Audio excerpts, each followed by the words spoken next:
Maugong na usapin hanggang sa puntong ito ang Pax Silica. Ang salitang Pax ay nagmula sa wikang Latin na nangangahulugang kapayapaan o katatagan, samantalang ang silica ay tumutukoy sa silicon, ang pangunahing material na ginagamit sa paggawa ng computer chips. Ang mga chip na ito ang nagsisilbing pinakautak ng mga modernong computer at iba pang electronics. Sa mga AI data centers, libo-libong makapangyarihang computer o kung tawagin ay supercomputers ang nagtutulungan upang nang sa ganon ay makapagsanay at magpatakbo ng mga artificial intelligence system.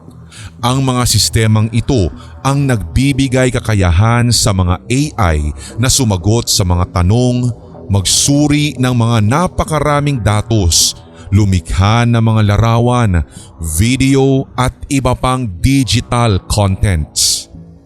Dahil sa mabilis na paglawak ng paggamit ng AI sa buong mundo, patuloy ding tumataas ang pangangailangan sa mga semiconductor chips na nagpapatakbo sa mga supercomputers na ito. Ito ang isa sa mga pangunahing dahilan kung bakit naging mahalagang bahagi ng pandaigdigang kompetisyon sa teknolohiya ang paggawa at ang pagsupply ng mga chip na ito.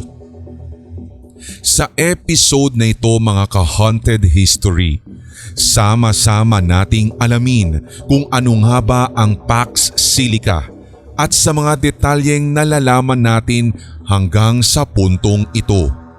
Sa kabila ng sinasabing kaunlaran na ihahatid nito, bakit tila mas maraming pribadong sektor ang tutol sa naturang proyekto? Panoorin hanggang dulo ng episode na ito. Ako po si Red at ito ang Haunted History. Noong April 2026, naging ika-13 miyembro ang Pilipinas sa mga bansang lumahok sa Pax Silica. Isang global coalition na nakatuon sa pagpapalakas ng semiconductor manufacturing, artificial intelligence o AI infrastructure at mga supply chain para sa mga makabagong teknolohiya. Hindi lingid sa kaalaman ng nakararami, nakabilang sa mga miyembro ng Pax Silica ang Estados Unidos, Japan, Australia, India, Israel, South Korea, United Kingdom at ilang bansa sa Europa.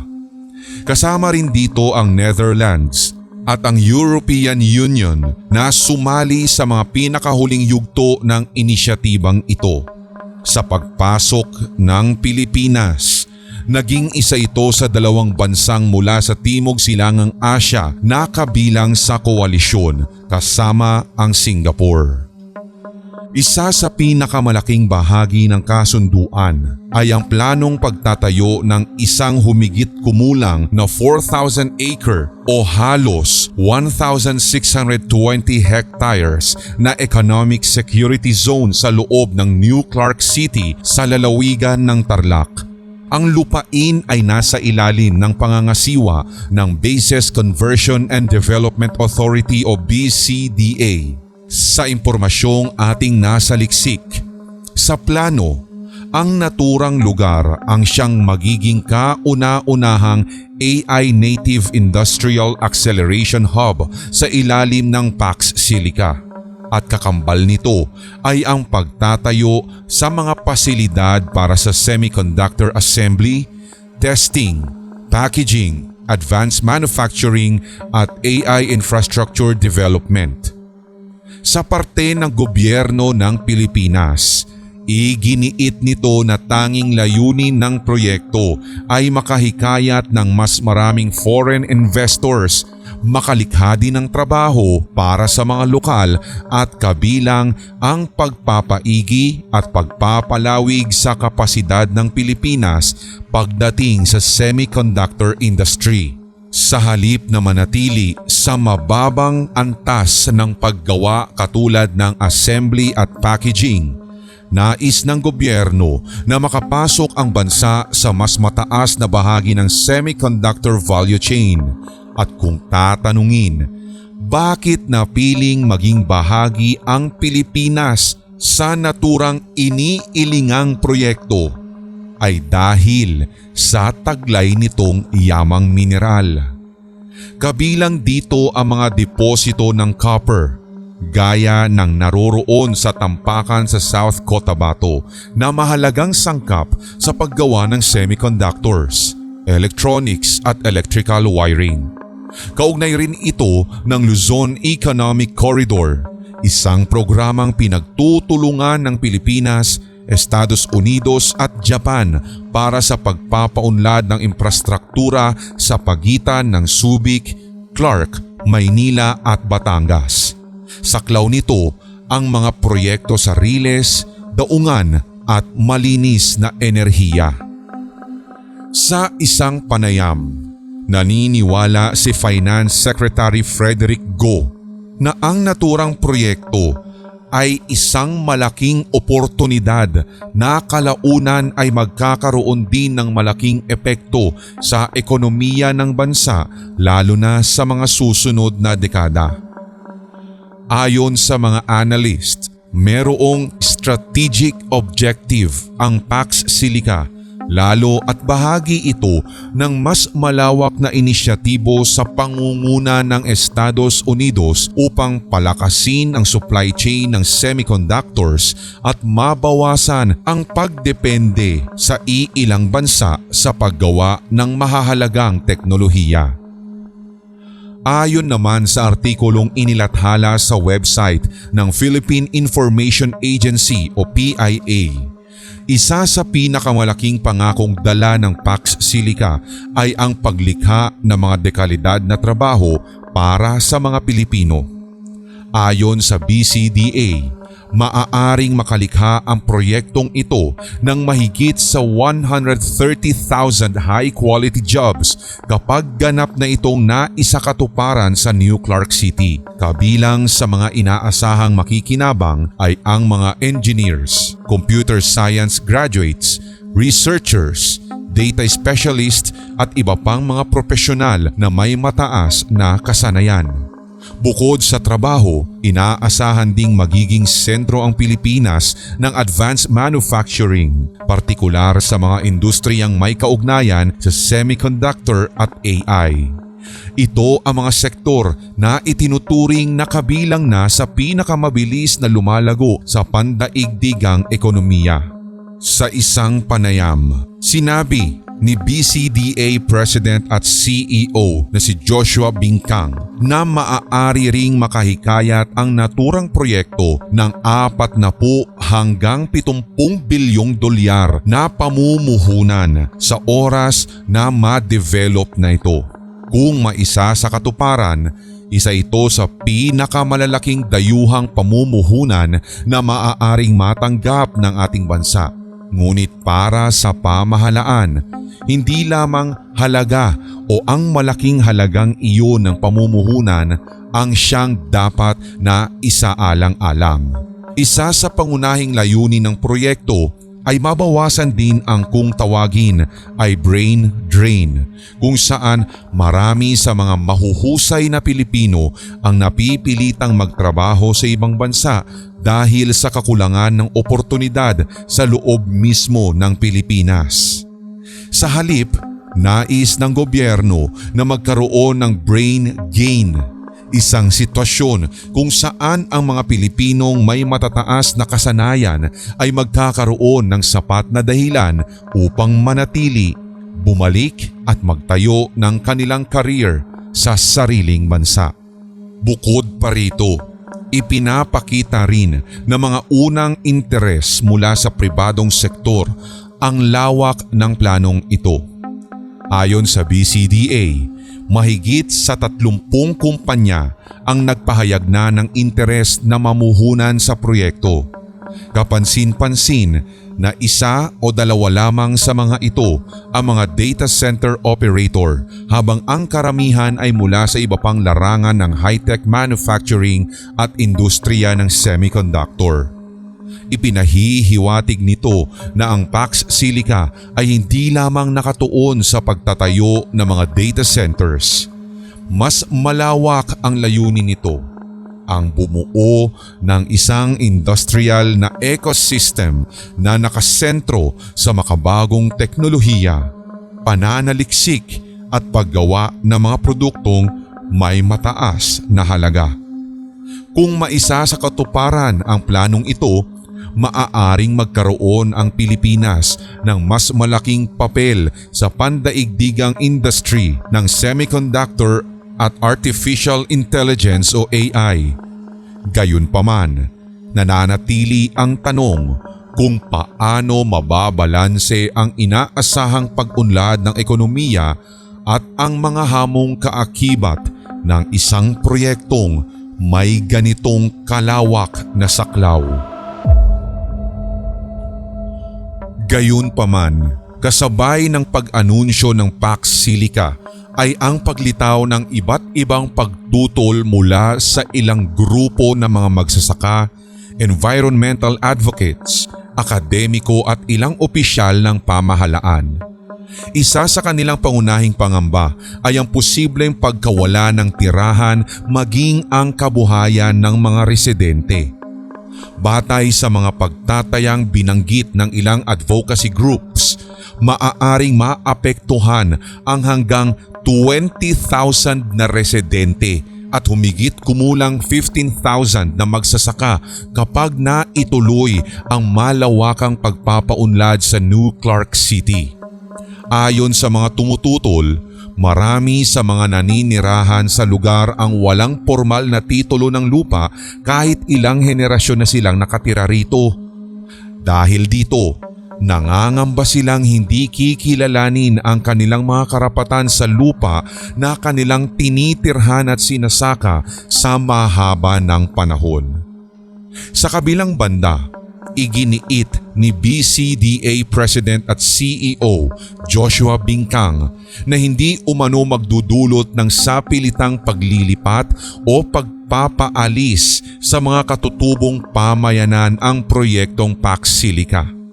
Ipinaliwanag niya na may mahigit 15,000 hectares na sa loob ng Clark Special Economic Zone ang nakalaan na para sa mga katutubong komunidad sa Bamban, Tarlac, gayon din ang mga matatagpuan sa Porac at Florida Blanca, Pampanga.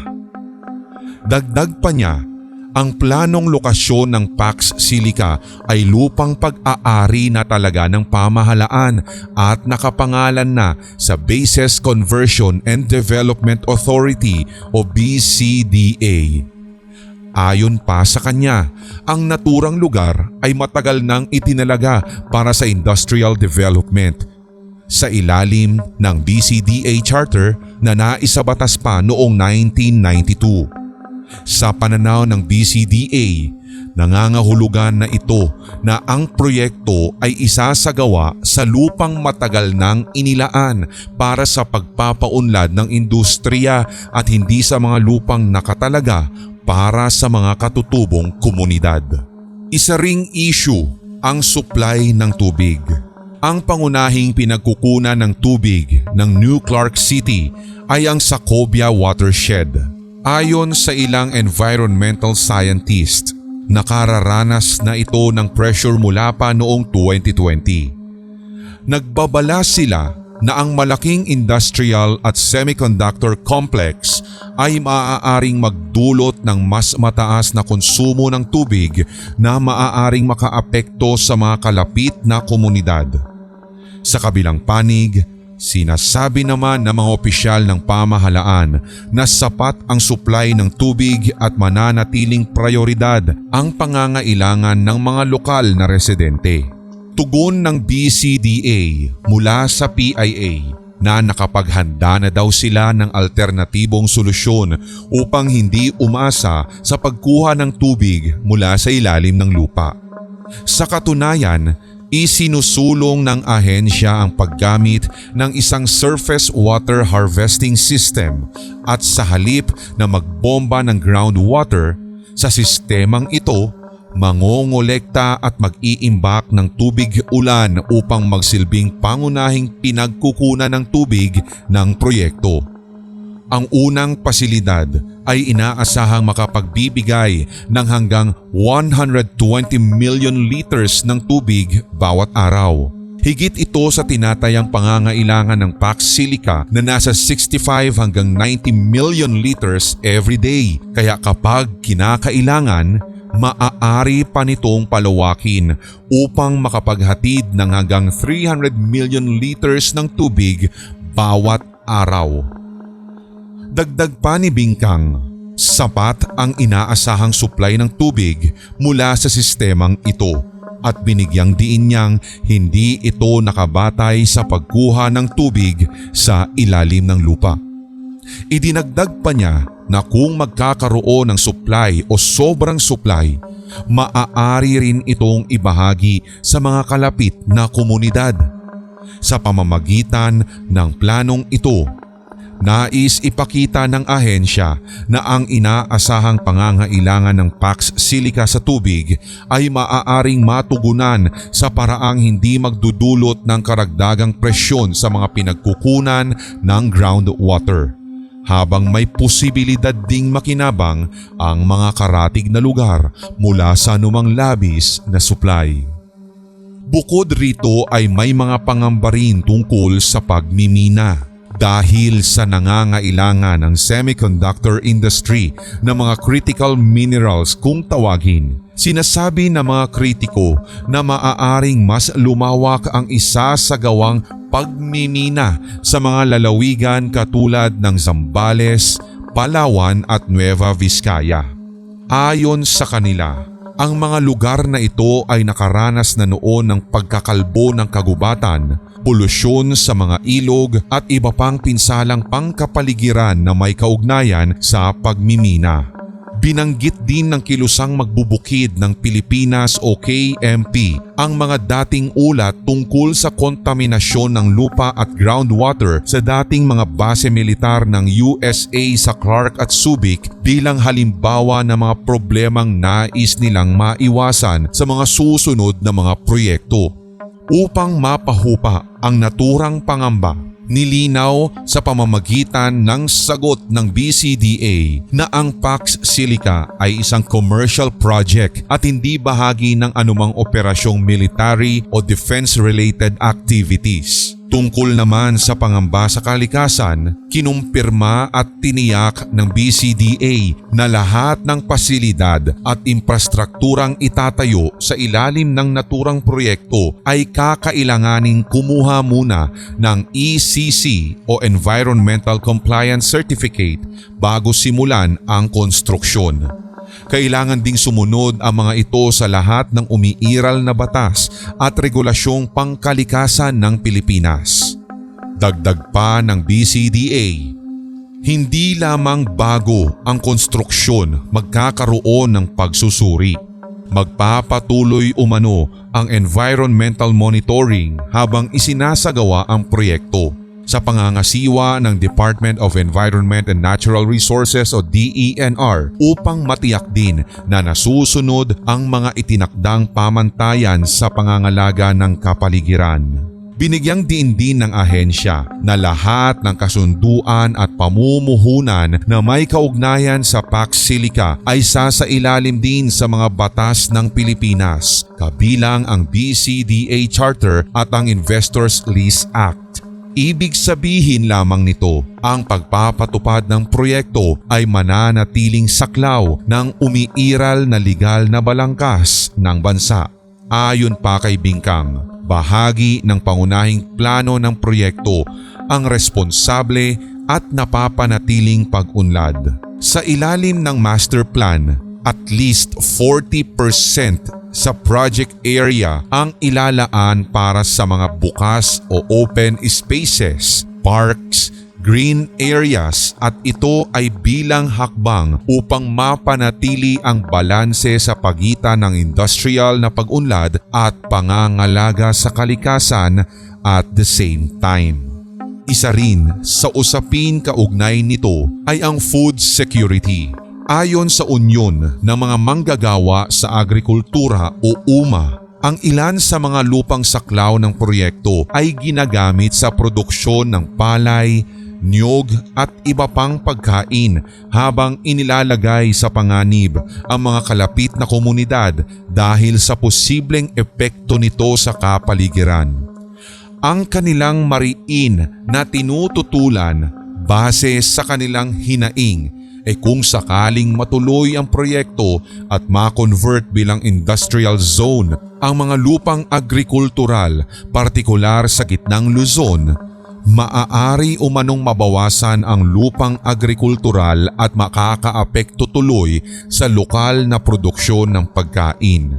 Sinabi ni UMA National Chairperson Ariel Casilao na sa halip na itaas ang kita ng mga manggagawa sa kanayunan, ginagamit umano ang mababang antas ng sahod bilang paraan upang makahikayat ng mas maraming dayuhang mamumuhunan. Kabilang din dito ang mariing pagkwestiyon ng UMA sa naging pahayag ng BCDA kaugnay sa ibinibida nilang job generation. Ayon sa grupo, hindi umano na-explain at hindi malinaw kung ano ang mga trabahong ito. Kung ang mga trabaho din bang ito ay may sapat na sahod, merong benepisyo at pangmatagalang seguridad gayong humigit kumulang 190,000 na trabaho ang sinasabi ng naturang ahensya. Itinuro rin ng UMA na sa malaking bahagi ng Central Luzon, ang minimum na arawang sahod ay nasa 570 pesos para sa mga manggagawang agrikultural at 600 pesos para sa mga hindi. Malayo umano ito sa tinatayang family living wage na 1,312 pesos bawat araw na itinuturing na kinakailangang halaga upang matugunan ang pangunahing pangangailangan ng isang pamilya. Para sa grupo, kung ipapakita ang mababang sahod bilang isang competitive advantage upang makahikayat ng mga dayuhang kumpanya, lalo lamang nitong mapapanatili ang mababang antas ng kita ng mga manggagawa sa kanayunan sa halip na mapabuti ang kanilang kabuhayan. Sa pananaw ng UMA, ang tunay na sukatan ng tagumpay ng isang malakihang proyekto ay hindi lamang ang halaga ng pamumuhunan o sa tinatawag na job generation, kundi kung ang mga benepisyong ito ay tunay nga bang mararamdaman ng mga manggagawa, mga magsasaka at maging ng komunidad na direktang maaapektuhan ng proyekto. Mayroon ding mga nagsasabing maaaring maging mas aasa ang Pilipinas sa mga dayuhang kumpanya. Ayon sa mga kritiko, posibleng manatili lamang ang bansa sa mga gawaing may mababang dagdag na halaga tulad ng assembly, testing at packaging, habang ang mas mataas na antas ng teknolohiya, pamamahala, intellectual property at malaking bahagi ng kita ay mapupunta lamang sa dayuhang kasosyo. Bukod sa mga unang nabanggit, isa rin sa mga naging kontrobersiya ng Pax Silica ay ang usapin ng legal jurisdiction. Noong May 2026, sinabi ng BCDA na humiling umano ang Estados Unidos na ang Economic Security Zone ay gumamit ng legal framework na nakabatay sa batas ng Amerika at magkaroon ng diplomatic immunity ang ilang American personnel. Gayunpaman, sinabi niyang posibleng magkaroon din ng mahalagang papel ang Department of Justice o DOJ habang umuusad ang proyekto sa kabila ng umuugong na concerns ukol sa napipintong pagsasakatuparan ng high-tech industrialized zone na ito sa New Clark City sa Tarlac. Sa isang press briefing, ipinaliwanag ni DOJ Undersecretary Nicolas T.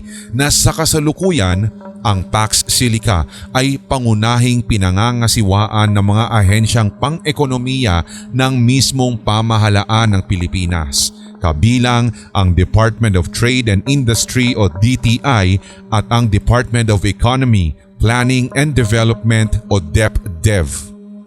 Ayon kay T, dahil sa lawak at kahalagahan ng Pax Silica, inaasahang susuriin ng DOJ ang mga kasunduang papasukin at titiyakin kung ang buong proseso nga ba ng pagpapatupad ay naaayon sa umiiral na batas ng Pilipinas. Sa saliksik ng Team Haunted History, base din sa mga pag-aaral ng mga eksperto, sinasabi ayon sa kanilang projection na pagsapit ng 2035, maaaring umabot sa halos 4 na beses ang konsumo ng kuryente ng mga data center kumpara sa kasalukuyang panahon. Kung mangyayari ito, maaari talagang magdulot ng mas malaking demand sa power grid at posibleng makaapekto sa presyo ng kuryente, gayon din sa pangangailangan ng karagdagang power generation. Sa ngayon, wala pang pinal na implementasyon ng buong balangkas ng Pax Silica sa Pilipinas, pero patuloy pa rin ang pag-uusap ng pamahalaan at ng mga kasaping bansa upang maisapinal ang Framework Agreement.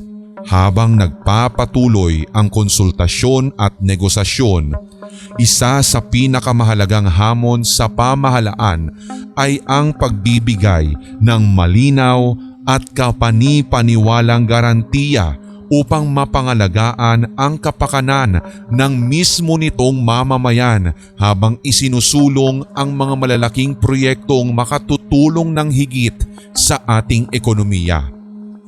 Sa puntong ipinoproduce pa lamang o umeere ang episode na ito, nananatili pa rin ang mga tanong tungkol sa posibleng epekto nito sa mga komunidad, agrikultura, kalikasan, paggamit ng likas nating yaman at maging ang ating pambansang soberanya.